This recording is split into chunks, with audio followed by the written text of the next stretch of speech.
तो last time A dot B के बारे में पढ़े थे। तो ए डॉट बी थे ए बी कॉस थीटा, जिसके मैग्नीट्यूड थे ए डॉट बी के magnitude A B cos theta. अगर ए की magnitude they they, vector A की मैग्नीट्यूड दे दे, बी की दे दे, दोनों के बीच की एंगल दे दे, तो हम लोग क्या किए थे ए बी कॉस थीटा।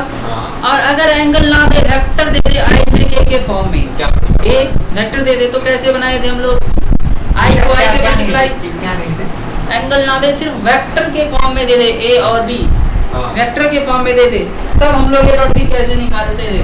अगर मान लो वेक्टर ए दे दिया 2i plus 3j minus 4k और वेक्टर बी दे दिया i minus j plus k, तो भाई a डॉट बी जो निकलता था a डॉट बी, तो i को i से मल्टीप्लाई, i डॉट i तो 1 होता है, तो गायब हो जाते हैं। i वाली कोफिशिएंट y वाली से, तो 2 into 1 plus 3 into minus 1 plus minus 4 into 1, sine के साथ बीच में हमेशा प्लस होते हैं, बाकी सभी के कोफिशिएंट का साइन भी लेना था। तो 2 minus 3 minus 4, 2 minus 3 minus 4, 2 minus 7 यानी minus 5, A dot B minus 5, इस तरीके से आए थे। आप साइन से रिलेटेड क्या बोले, कोफिशिएंट के साथ क्या बोले, तो अपने अपने साइन के साथ रखना है मल्टीप्लाई में। हाँ, तो बिना एंगल वाली यानी जब वेक्टर फॉर्म में देते हैं तो ए डॉट बी ऐसे आते थे। अब देखो ए डॉट बी जो हमने अभी एक्चुअली निकाला है वो स्केलर है कि वेक्टर है, सर स्केलर है, स्केलर है, इसीलिए इसका दूसरा नाम क्या था, स्केलर प्रोडक्ट, क्योंकि आंसर तो स्केलर है। तो दोनों ही तरीके से ए डॉट बी जाने थे। स्पेशल केसेस खुद भी बना सकते हो, स्पेशल केसेस खुद भी बना सकते हो, वो कैसे, तो ए डॉट बी हमने पढ़ा था, ए डॉट बी हमने पढ़ा था ए बी कॉस थीटा। अगर थीटा 0 हो जाए तो ए डॉट बी क्या होगा, ए बी 0 मैक्सिमम हो जाएगा, ए बी कॉस 0 1 होता है, मैक्सिमम हो जाएगा। इस केस में जो ए डॉट बी की वैल्यू होगी वो मैक्सिमम होगी।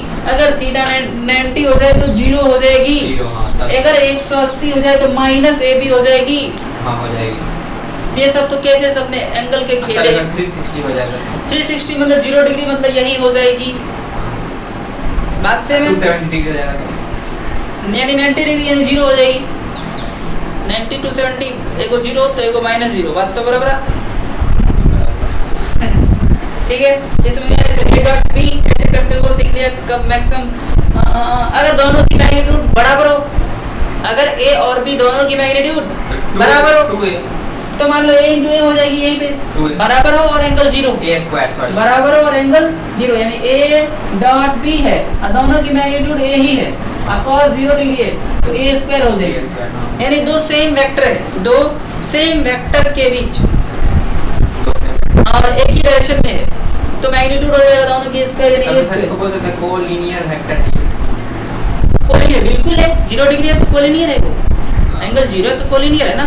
या पैरेलल भी हो सकते हैं, दो पैरेलल लाइन के बीच भी एंगल क्या होते हैं, अनपैरेलल भी तो होते हैं। पैरेलल के बीच ही सिर्फ 0 होते हैं और कोलिनियर के बीच 0 होते हैं। अनपैरेलल क्या होता है, अनपैरेलल में तो कुछ ना कुछ एंगल बन जाएगी। एंटी पैरेलल, सॉरी हां, एंटी पैरेलल में 180, एंटी पैरेलल में 180 एंगल लेते हैं।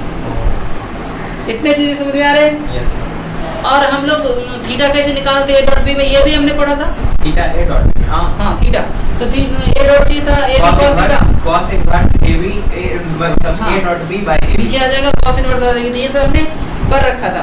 अब एक थीटा वाला सवाल पूछता हूँ, ए और बी दे दिया, यही सवाल लेता हूँ, ए और बी दिया हुआ है, find the angle between the vectors. Question यही है कि भाई मैग्नीट्यूड तो आ चुके हैं ना, क्वेश्चन यही है, एंगल है नहीं, पूछ दिया तो कैसे बनाऊं जी। सर तो आपको ए और बी का मैग्नीट्यूड निकालना पड़ेगा, ए और बी का मैग्नीट्यूड निकालना पड़ेगा। अच्छा ठीक है भाई, निकाल लेता हूं। हम देखो ए डॉट बी हमें पता है ए बी cos थीटा, और यहाँ से यही वाली थीटा निकालना है, यही तो ए बी के बीच के एंगल है। ए डॉट बी तो हमने की पता है ना, तो -5, ए कितने आपको निकालना पड़ेगा ना, निकाल लेता हूँ ना, ये भी निकाल लेते हैं, उसमें कष्ट वाली क्या बात है। 2 square 3 square minus 4 960, 2 square 3 square plus इस वाली को तो माइनस में डालनी पड़ेगी ना जी। सर क्या आपको पता 4960 नहीं होगा, बात तो बराबर है। तो 1 1 1 सब 1 1 1 1 ले लो, स्क्वायर स्क्वायर सब गायब कर दिया मैंने। तो कितने हो गए 4 प्लस 9 प्लस 16 और ये रूट में आ जाएगा जी 3 तो कितना होगा 3 1 2 3 16 9 25 और 4 29 रूट अंडर 3 87 हो गए। हाँ समझ गया हो गया। एक ही रूट है ना। अगर यहाँ पे 3 होता और यहाँ पे कुछ नहीं होता तो क्या ये काम करते? नहीं, यहाँ पे अगर सेम चीजें होती तभी वो काम करते हैं, और नहीं लिखा होता है तो 2 होता है। अगर यहाँ पे नहीं लिखा होता है तो 2 होता है, बाकी लिखा होता है तो लिखा होता है। हाँ हो गया, यही पूछना था तुम्हें, ये हो गया। नहीं हो गया। ये क्वेश्चन सब भी आने लगे बाजू ये जो क्वेश्चन नोट करना है। तो ये थोड़े ठीक ठाक क्वेश्चन है। अरे ये तो मैंने आया जी, कॉस थीटा तो देवे नहीं किए हैं। ए बी कॉस थीटा, ठीक है। कॉस थीटा इधर क्या ले लूं -5, इधर क्या ले लूं -5 कॉस थीटा। तो यहाँ से थीटा क्या हो जाएगी? थीटा बराबर कॉस इनवर्स -5/√87, जो भी हो इसकी वैल्यू एग्जैक्ट तो हमें नहीं पता है, इतना ही आंसर देना है। Cos inverse -5/87। बोलो हाँ कि ना? बिल्कुल क्लियर है, तो बन जानी चाहिए। ठीक है, नोट करोगे? एक क्वेश्चन है, तो वेक्टर दिया है, प्रूव करना है कि दोनों वेक्टर के बीच 90 डिग्री बनेगी। क्वेश्चन है हमारे को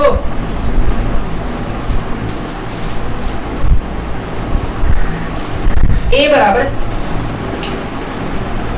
vector A is 2i - 3j, ऐसे दिया हुआ है 2i - 3j plus 2k। B बराबर i + j + k, i + j + k। एक मिनट चेक कर लेता हूँ कि ये बनेगी कि नहीं बनेगी। 2 2 4 -3 1 1 1 1 1 1 1 1।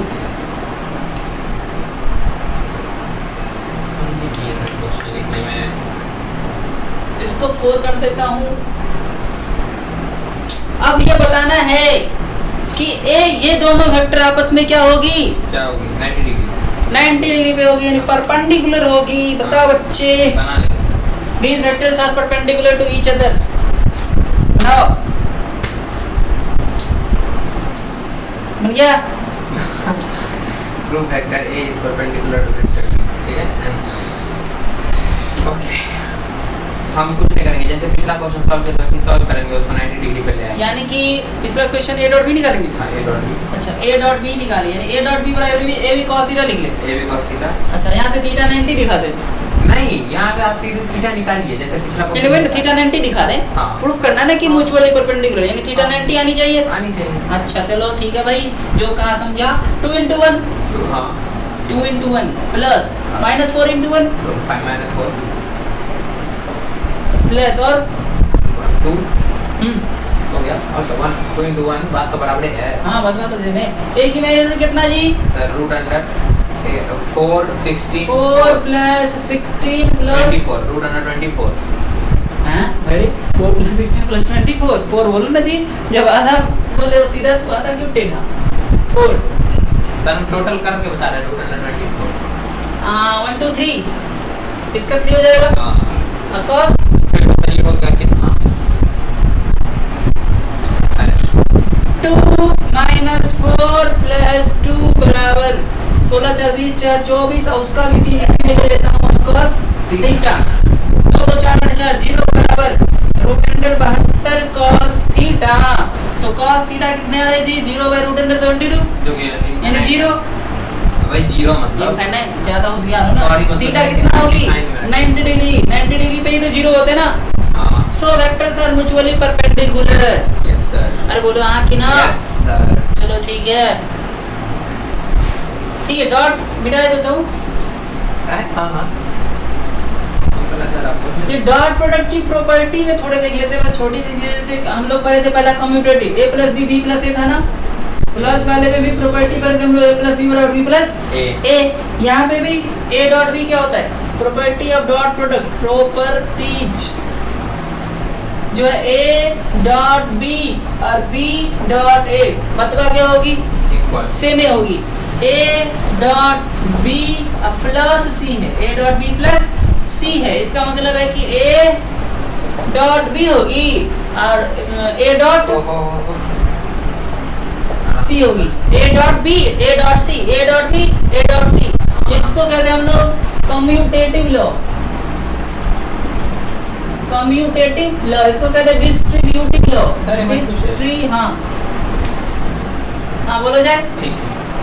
ये डिस्ट्रीब्यूटिव बंटवारा हो गया ना, ए का बंटवारा बी के साथ भी और सी के साथ भी, तो ये डिस्ट्रीब्यूटिव हो गया, ऊपर वाली कम्यूटेटिव हो गई। सर हाँ ओके, तो याद रखना कि ए डॉट बी में उल्टा पुल्टा कर दूं तो कोई फर्क नहीं पड़ता, लेकिन अगला वाला जो क्रॉस प्रोडक्ट है उसमें उल्टा पुल्टा करोगे तो तुम्हारी आंसर की उल्टी पुल्टी हो जाएगी, यानी नंबर की 10 के बदले 1 मिलेगा, उल्टा कर देगा उसको। सर तो ये मतलब डिस्ट्रीब्यूटिव लॉ में उल्टा सीधा नहीं कर सकते। डिस्ट्रीब्यूटिव मतलब बंटवारा कर दो, पीछे जो है ना, पीछे जो वेक्टर है ना, बीच में डॉट है, डॉट के साथ इसका भी, डॉट के साथ उसका भी, बंटवारा कर दिया, डिस्ट्रीब्यूट कर दिया। ऊपर वाली में उल्टा पुल्टा करने से कोई फर्क नहीं पड़ता है। बोलो बोलो सुने। दूसरी वाली कौन है, दूसरी की तीसरी कोई भी थी, क्रॉस प्रोडक्ट, क्रॉस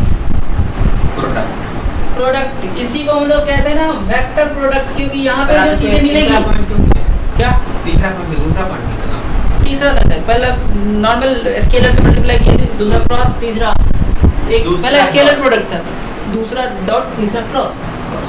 तो वेक्टर प्रोडक्ट इसको कहते हैं क्योंकि जब हम लोग ए क्रॉस बी निकालेंगे ना तो वहां पे आई जे के दिखेगी, दिखाऊंगा कि मैं देखो भाई ये जो मैं बोला था वो सही बोला था, इसीलिए वेक्टर की जो भी प्रोडक्ट का आंसर आएगा वो आई जे के फॉर्म होगा। हाँ बिल्कुल, ए वेक्टर ये रहा, बी वेक्टर ये रहा, दोनों के बीच के एंगल थीटा रहा, तो क्रॉस प्रोडक्ट को रिप्रेजेंट कैसे करेंगे, cross product of two vectors A and B, cross product of two vectors क्या क्या, तो ये डिटरमिनेंट वाला है एंड बी, डिटरमिनेंट यहीं पे होगी, and B is A cross B, A cross B. अब ए क्रॉस बी जो है एंड ए क्रॉस बी की जो वैल्यू होगी, ए क्रॉस बी की जो वैल्यू होगी वो होगी ए बी साइन थीटा, और ये n क्या बताती है भाई, ये तो पक्का कोई यूनिट वेक्टर है, ये पक्का कोई यूनिट वेक्टर है। इसका मतलब इसके पास डायरेक्शन दे दिया, ये किसी को दे देना मतलब उसको डायरेक्शन दे दिया हमने। n मतलब नॉर्मल, n मतलब नॉर्मल, नॉर्मल मतलब क्या, सर डायरेक्शन में सब साइन थीटा दे दे तो डायरेक्शन हो गया। नहीं n को बता रहा हूं, n को n दे दिया ना, ये n यूनिट वेक्टर दे दिया, इसका मतलब उसके पास डायरेक्शन है। ये तो मैग्नीट्यूड है यहाँ से यहाँ तक, ठीक। और ये बता रहा है कि इस मैग्नीट्यूड का डायरेक्शन भी है, इसका मतलब ये वेक्टर है, वेक्टर है, इसका मतलब ये वेक्टर है। तो ये n है, किधर डायरेक्शन भाई भाई डायरेक्शन किधर होगी, वेक्टर तो होगा, n बताएगा।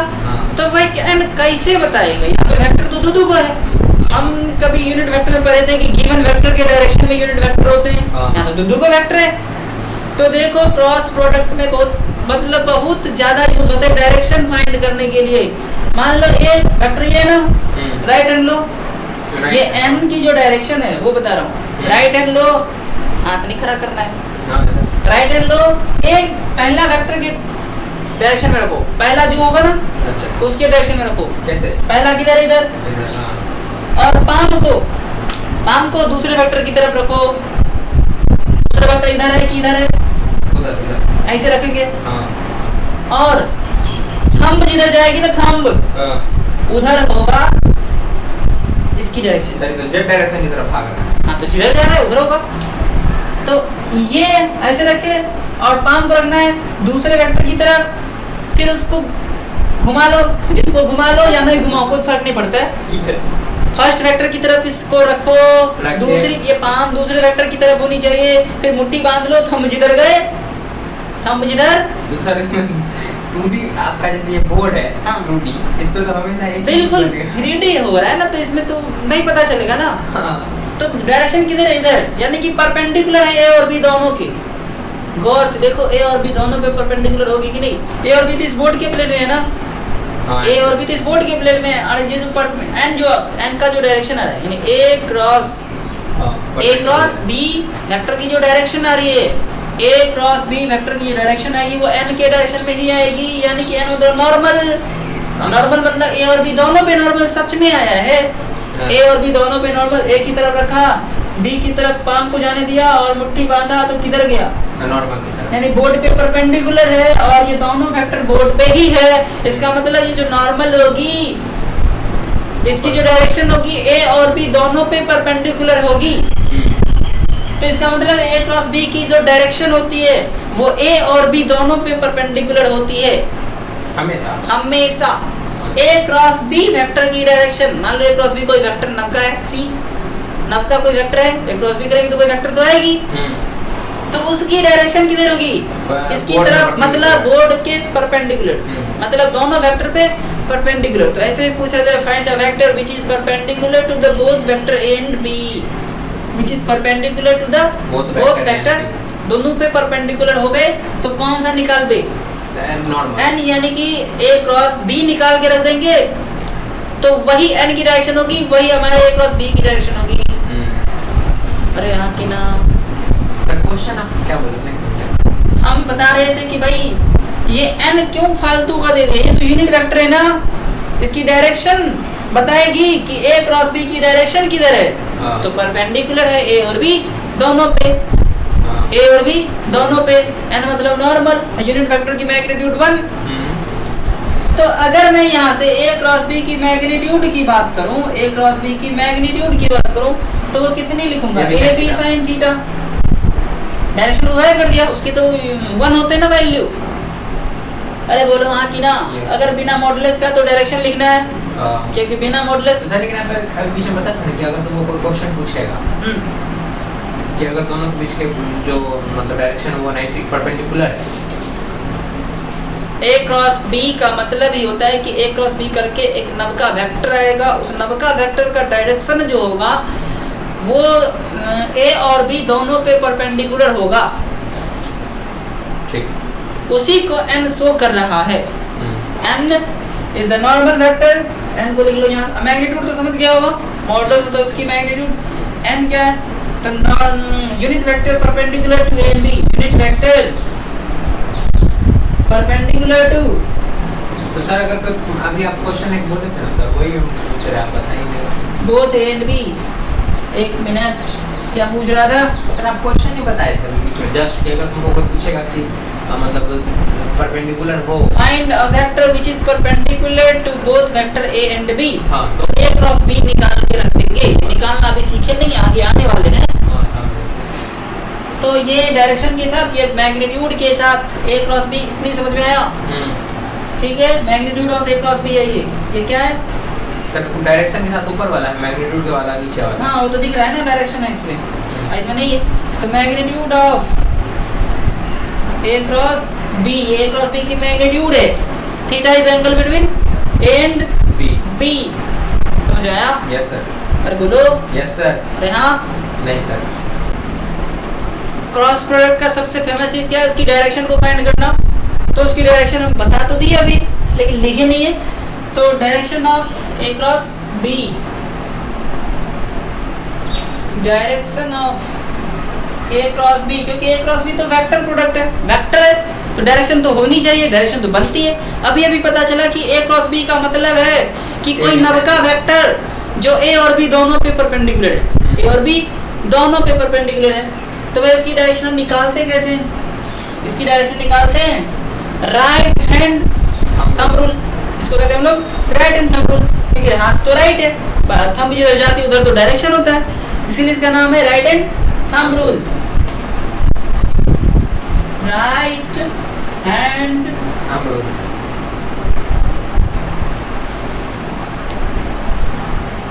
थंब रूल, ठीक है। तो अब इसको लगाते कैसे? Keep your right hand in the direction of first vector. First vector A cross B और बी क्रॉस ए दोनों में अंतर है। Keep your right hand in the direction of first vector. पहली वेक्टर के डायरेक्शन में आपको राइट हैंड को रखना है। हथेली जानते हो जी, जिधर से खाते हैं उसको रखना है दूसरा वाला वेक्टर के तरफ, और फिर मुट्ठी बांध लो, यानी कि या बांधो या ना बांधो उससे कोई फर्क नहीं पड़ता है। तो थंब किधर जाएगा? जिधर भी जाए उधर हमारा ए क्रॉस बी का डायरेक्शन होगा, यानी वही राइट हैंड थंब रूल होगा। Keep your right hand in the direction of first. Keep your right hand in the direction of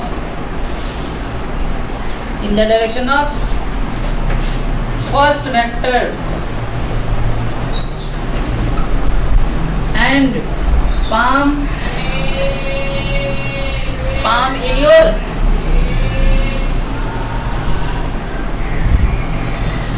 मत बोलो, and palm in the direction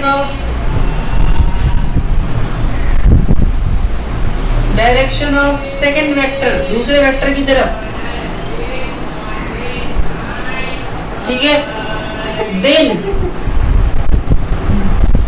then thumb gives the direction of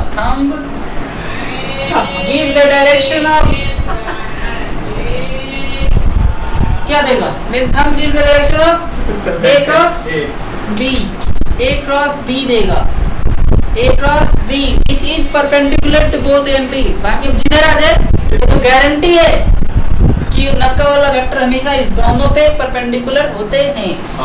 तो बात ये था कि right hand देना है, उसको रख देना है वेक्टर ए की तरफ, जाने देना है, ऐसे जाने दो या ऐसे जाने दो कोई फर्क नहीं पड़ता, उस बाद में सीधा कर लेना, हाथ में से रख दो बस। पाम को जाने देना दूसरे वेक्टर की तरफ। हाँ, तो थंब जिधर जाएगी उधर हमारा ए क्रॉस बी का डायरेक्शन होगा। इसी को कहते हैं राइट हैंड थंब रूल। तो बोलो यस सर, क्लियर है? Yes sir. लिखोगे? Yes sir. नहीं लिखोगे? No sir. इसके कुछ एग्जांपल मान लो मैं दो वेक्टर दे दो, उसकी डायरेक्शन को फाइंड करना ए है बी है, थीटा ये है, बताओ ए क्रॉस बी की डायरेक्शन किधर होगी? ए क्रॉस बी की डायरेक्शन किधर होगी? ए क्रॉस बी इसकी डायरेक्शन, मॉडुलस तो देना नहीं है तो मैग्नीट्यूड हो जाएगी। आप डायरेक्शन पूछ रहे हैं ना? डायरेक्शन हाँ, तो इससे भी मॉडुलस नहीं डालेंगे, मॉडल नहीं डालना ना वही। तो ए क्रॉस बी किधर होगी? पहली वाली वेक्टर ये है ना, अंदर होगी। क्या अंदर?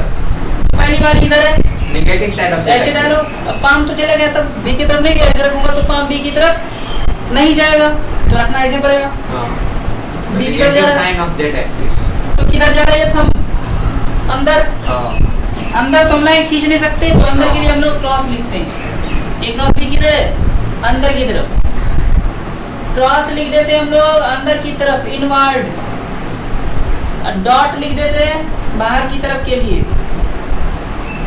अगर इधर ऐसे आएगा ना, अगर ऐसे आएगा तो डॉट लिख देंगे वहां पे, क्योंकि वो तो खींच नहीं सकते ना। और अगर अंदर जाएगा तो क्रॉस लिख देंगे, ठीक है। जैसे ट्रेन में रहते ना पीछे क्रॉस लगा था ट्रेन के पीछे, देखोगे जाएगा, मतलब अंदर की तरफ, यानी इनवर्ड दूर जा रहा है, मेरे से दूर जा रहा है। आगे देखो डॉट रहता है यानी मेरे तरफ आ रहा है। ये समझ आया? Yes sir. और बताओ ना,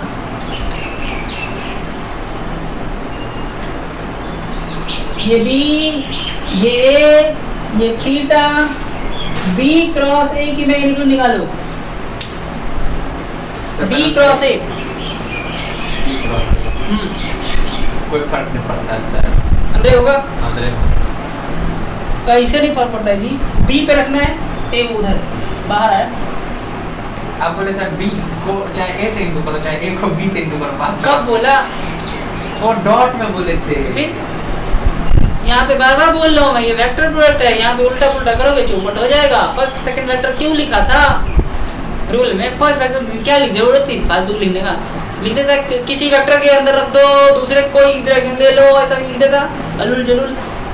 पहला वेक्टर की तरफ लिखना है, रखना है राइट चेन को। एक मिनट, पहला वेक्टर है बी, दूसरा वेक्टर ए की तरफ 5 जाने देना है। किधर जा रही है? बाहर। इसके लिए क्या लिखूं? ए क्रॉस बी किधर है इस बार? अरे बाहर। बाहर मतलब डॉट। तो देखो ए क्रॉस, यही सवाल था ना, A B theta, A B theta. A cross B था किधर? अंदर। अब बी क्रॉस ए किधर है? बाहर। इसका मतलब है कि ए क्रॉस बी और बी क्रॉस ए बराबर होती है क्या? नहीं होती है। यानी कम्यूटेटिव लॉ को ये फॉलो करता नहीं करता है। A cross B B cross A के बराबर नहीं होता है। अगर बराबर करना हो तो क्या करें? अगर बराबर करना है तो क्या करें? माइनस लगा देते हैं, तब हो जाएगा। हाँ, अगर ए क्रॉस बी को बी क्रॉस ए के बराबर करना है तो माइनस बी क्रॉस ए करोगे तो कोई दिक्कत नहीं है, ये चलेगी। अगर उल्टा पुल्टा कर दे तो माइनस डाल दो। ये क्लियर है क्या? Yes sir. बोलो। Yes, this sir. Is commutative law. So dot product does not follow commutative law. Dot product does not follow commutative law. Dot product does not follow computer law. Computer law नहीं, commutative law. Commutative law. वही लो, commutative law. क्या लो? समझ आया? Yes sir. मानेगा? Canteen शुरू कर देते क्या? हाँ बढ़िया रहेगा। यहाँ पे एक कॉर्नर लगा देते हैं स्नैक्स का, ठीक रहेगा नहीं? Junk food. हाँ तो देखो ज्योमेट्रिकल मीनिंग, मान लो एक वेक्टर ये ए, दूसरी वेक्टर ये, कौन सी लॉ लगेगी यहाँ पे बताओ तो? दोनों के बीच के एंगल क्या करना था वो बताएंगे। मैं पहले ये पूछ रहा हूँ, हम तो ए क्रॉस बी ही निकालेंगे और यहाँ से पैरेललोग्राम लॉ लगेगी कि नहीं लगेगी? पहले ये बताओ, पूछा जो। हाँ लगेगा। लगेगी। पैरेललोग्राम बना लो जरा। इसके पैरेलल खींचते हैं यहाँ से और इसके पैरेलल खींचते हैं यहाँ से, नहीं सर। तब ना पैरेललोग्राम बनेगी। तो वहाँ पर आपको साइन तो देना पड़ेगा। तो ये हो जाएगा बी और ये हो जाएगा साइन तो दीजिए सर। कौन साइन? अब वो जो कॉर्नर है वहाँ पे ऐड हो। अरे वो कट किया है ना, रहने दो। तो एरिया ए क्रॉस बी अगर निकालते हैं ना, ए क्रॉस बी की मैग्नीट्यूड अगर निकालते हैं तो एरिया पैरेललोग्राम होता है। ये प्रूफ हो गया। कर देना है। यानी ज्योमेट्रिकल मीनिंग ए क्रॉस बी की, थोड़ा ज्योमेट्री है ना, ये ज्योमेट्री है ना बिल्कुल। इस फिगर में जब जाते हैं तो हम ज्योमेट्री की बात करने लगते हैं। ज्योमेट्रिकल मीनिंग में ए क्रॉस बी एरिया पैरेललोग्राम भी होता है, आज उसे प्रूफ कर लेते हैं। तो देखो ए क्रॉस बी होता क्या है? A B sine theta. Direction से हमको मतलब नहीं है, मॉडुलस लगाया रखा है हमने, ए बी साइन थीटा। अब देखो भाई, इसको ट्रायंगल बना देता हूँ, इसको ट्रायंगल बना देता हूँ। ट्रायंगल की एरिया क्या होगी? हाफ बेस और हाइट। यहाँ से हाइट खींच लेता हूँ। इस ट्रायंगल की एरिया होगी हाफ बेस हाइट। ये थीटा है तो ये क्या हो जाएगा? ये हो जाएगा बी साइन थीटा। ये वाली हो जाएगा बी साइन थीटा, क्योंकि देखो ये 90 है। साइन थीटा हो जाएगा P, ये P मान लेता हूँ एक्स है, एक्स नहीं एच मान लेता हूँ, एच है बाई बी इसकी लेंथ। तो एच बराबर बी साइन थीटा आया कि नहीं आया? मतलब एच बराबर बी साइन थीटा, यानी ये जो हाइट होगी, हमने जो ट्रायंगल बनाया है वो डायगोनल खींच के उसकी जो हाइट होगी वो बी साइन थीटा होगी। तो इस वाली ट्रायंगल की एरिया क्या होगी? Half into base into height होगी कि नहीं होगी?